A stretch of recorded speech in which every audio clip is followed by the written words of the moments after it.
দেখেন দর্শক ভাইরা, আমরা কম বেশি কিন্তু সবাই কিন্তু ম্যাঙ্গো জুস খাই। এই গরমের মধ্যে সবাই কিন্তু ম্যাঙ্গো জুস খায়। এই ম্যাঙ্গো জুসটা কি আসলে কি আমরা এই বস্তুটা কি দিয়ে বানায় সেটা কিন্তু আমরা এখনো কিন্তু আমরা জানতে চাই নাই। যদি জানতে চাও না, এই পুরোপুরি ভিডিওটা দেখতে থাকো, তাহলে বুঝতে পারবেন এই ম্যাঙ্গো জুসটা কি দিয়ে বানায়। এই ম্যাঙ্গো জুসটা অ্যাকচুয়ালি কিন্তু বানায় এই যে আঙ্গুরের ঘরোয়া, যেটা এক কথায় কবার গেলি বিলাতি নাই, ওই বিলাতি নাই দিয়া পুরা সাবাস টাবা কইরা মিশিংয়ে দিয়া কিছু কেমিক্যাল মিশাইয়া দেওয়ার পরে আমার আমের যেটা শ্যান, ওই শ্যানটা কিন্তু আমরা পাই।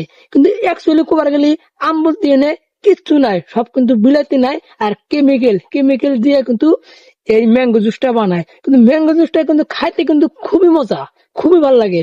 ওই ম্যাঙ্গো জুসটা কিন্তু কম বেশি সবাই খান। ওই জন্য দর্শক ভাইকে আমি কইছি এই ম্যাঙ্গো জুসটা যে খান অল্প দেখে না খাইন। কিছু কিছু ম্যাঙ্গো জুস আছে কিন্তু ভিতরে কিন্তু পোকাও থাকে, থাকে না প্যাকেটে যেটা থাকে